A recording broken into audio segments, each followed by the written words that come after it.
Hello everyone, welcome to Being a Best Teacher. In this lecture, we are going to understand about the topic importance of assessment. Assessment की क्या importance होती है? देखिए इससे पहले assessment का meaning, ठीक है, this particular lecture meaning of assessment हम ऑलरेडी कर चुके हैं.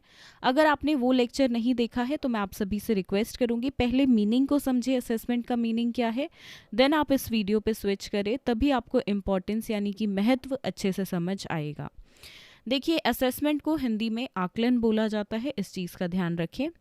इम्पॉर्टेंस, देखिए ये कुछ इम्पॉर्टेंस यहाँ पर है. पहली है टू क्लासीफाई और grade students, then to guide improvement, to enable students progression, to facilitate students choice of option, to diagnose faults and enable students to rectify mistakes, to give us feedback on how our teaching is going, to motivate students, to provide statistics for the course or for the institution, to add variety of students' learning experience, add direction to our teaching.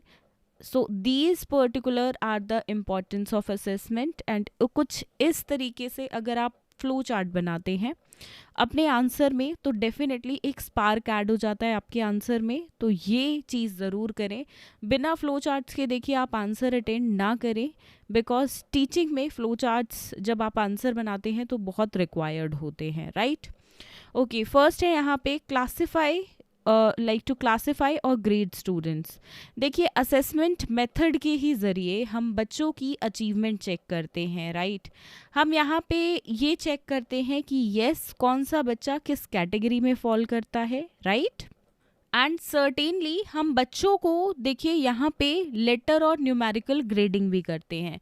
जैसे कि हम आपने देखा होगा, आपको भी अपनी school life में ABCD करके ग्रेड्स मिले होंगे, A+B+, राइट. तो उस तरीके से लेटर ग्रेडिंग की जाती है. और न्यूमेरिकल ग्रेडिंग जब आपको पॉइंट स्केल पे मिलता है, जैसे 1 2 3 4 5 what ever the scale is, right. तो वो ग्रेडिंग जो है असेसमेंट के बेसिस पे होती है. यहाँ पे बच्चों का क्लासिफिकेशन, किस कैटेगरी में उनको पुट ऑन करना है, वो भी असेसमेंट से ही होता है. अगर असेसमेंट नहीं होगा तो ये भी नहीं हो पाएगा. That is why assessment is important. Next is to guide improvement. देखिए हमें हमारे टीचिंग प्रोसेस में इम्प्रूवमेंट की ज़रूरत हमेशा पड़ती है. तो बच्चों से ही हम फीडबैक ले सकते हैं, बिकॉज टीचिंग लर्निंग प्रोसेस हो ही उनके लिए रहा है. कहाँ पे कितना यहाँ पे हमें इम्प्रूवमेंट की ज़रूरत है हमारी टीचिंग में, हमारी मेथडोलॉजीज़ में, टीचिंग लर्निंग मटेरियल में, या और कोई भी जो इम्प्रूवमेंट की आवश्यकता लगे, ज़रूरत लगे तो वो की जाए. तो इसलिए जो है असेसमेंट बेसिकली होते हैं. ये फर्दर क्या इम्प्रूवमेंट हमारे टीचिंग लर्निंग प्रोसेस में होनी चाहिए वो बताता है, right. Okay, coming to the third one, to enable students progression. देखिए progress is very much required. बच्चा जैसे जैसे बड़ा होता है, बच्चा जैसे जैसे मेच्योरिटी की तरफ बढ़ता है, एज उसकी बढ़ती है, तो it is very much required कि बच्चे का प्रोग्रेस भी हो, उसका नॉलेज इन्हांसमेंट हो, उसके स्किल्स डेवलप हो, राइट. एंड मोस्ट इम्पॉर्टेंट यहाँ पे कि बच्चे का अचीवमेंट लेवल अभी कैसा है, पहले से कितना प्रोग्रेस हुआ है, ठीक है. ये चीज़ बहुत ज़रूरी है, so that they and we, that is बच्चे और teachers, can know if they are ready to progress. ठीक है, मतलब प्रोग्रेस हो रहा है या नहीं, और फर्दर आने वाले प्रोग्रेस के लिए रेडी है या नहीं है, राइट.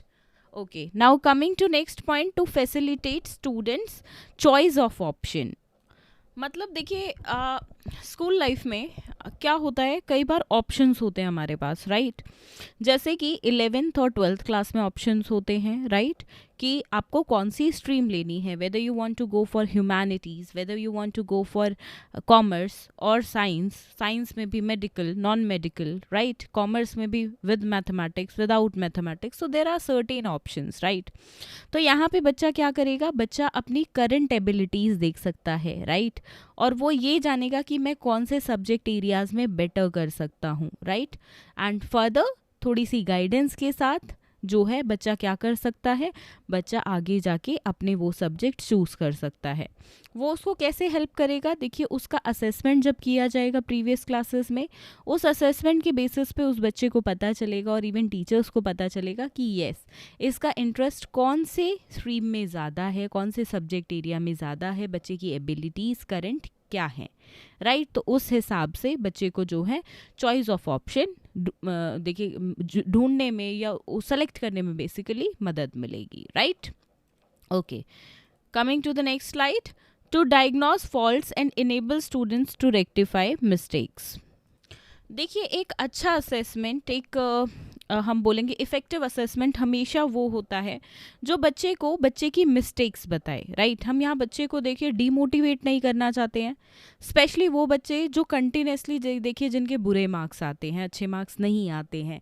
तो यहाँ पे मकसद ये नहीं है कि वो बच्चा उसी कैटेगरी में फॉल कर जाए। यहाँ पे असेसमेंट का, एक इफ़ेक्टिव और रियल असेसमेंट का मेन मोटिव होता है कि भाई ये चीज़ डायग्नोस करना कि भाई प्रॉब्लम कहाँ पे है, बच्चा गलती कहाँ कर रहा है, राइट। और उसकी मिस्टेक्स जिस हिसाब से है तो उस हिसाब से उसको रेमेडी देना। रेमेडी मतलब देखिए आप डॉक्टर के पास जाते हैं, राइट, बुखार होता है या और कोई प्रॉब्लम होती है, आप डॉक्टर के पास जाते हैं तो डॉक्टर आपको दवाई देता है, यानी कि कोई रेमेडी देता है, या और कोई बताए आपको ये योगा करो, ऐसे अपने दिनचर्या बनाओ या एक्सरसाइज करो, कुछ भी डॉक्टर बोलता है तो वो रेमेडी अपने हिसाब से देता है। इसी प्रकार से टीचिंग में भी डायग्नोस करना फॉल्ट्स को और साथ में उन फॉल्ट्स को ठीक किया जाए, ये काम असेसमेंट कराता है। बच्चे खुद अपनी गलतियां पहचानेंगे, इवन टीचर्स भी पहचानेंगी एंड दोनों मिलकर काम करेंगे उन प्रॉब्लम्स के सॉल्यूशन के लिए, राइट। ताकि बच्चे को बिल्कुल करेक्टली पता चले कि भाई उसके बैड मार्क्स जो आ रहे हैं वो किस कमी की वजह से आ रहे हैं, क्या फॉल्ट है, क्या प्रॉब्लम है, right. Okay, next is to give us feedback on how our teaching is going on. Teachers को भी बिल्कुल फीडबैक मिलता है कि कहाँ पे हम गलतियाँ कर रहे हैं, कहाँ हमारे मेथोडोलॉजी ठीक नहीं है, कहाँ हमारा स्टिमुलस ठीक नहीं है, कहाँ पे हमारे TLM ठीक नहीं है, या किन बच्चों के लेवल के हिसाब से हम नहीं पढ़ा पा रहे हैं, कहाँ हमें और एफर्ट्स करने की ज़रूरत है, कहीं यहाँ स्टूडेंट और टीचर के बीच गैप तो नहीं आ रहा है। सो ऑल दैट थिंग, ये हमें भी हमारा फीडबैक मिलता है टीचर्स को, and definitely we then work upon it so that बाकी आने वाली क्लासेस में हम इम्प्रूवमेंट कर सकें। Next is to motivate students. Definitely देखिए यहाँ पे बच्चों ने कैसा किया, ठीक है, अगर बुरा किया तो वो मोटिवेट होते हैं और अच्छा करने के लिए। जो बच्चे अच्छा कर रहे हैं तो उनको पता चलता है कि भाई और एफर्ट्स करके कैसे हम हायर अचीवमेंट्स पे बढ़ सकते हैं, या इसी प्रोग्रेस को ऐसे ही रखने के लिए क्या हमें करना है, राइट। तो बेसिकली बच्चों को मोटिवेट करता है।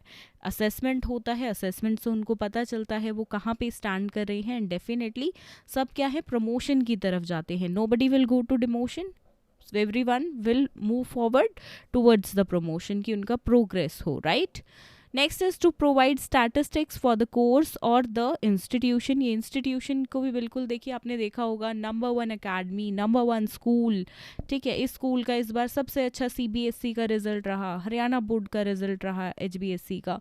तो ये पता कैसे चलता है, जब असेसमेंट होता है और असेसमेंट के बेसिस पे स्टैटिस्टिक्स के माध्यम से देखा जाता है कि कौन से इंस्टीट्यूशन ने, कौन से सब्जेक्ट ने बेस्ट किया है, राइट।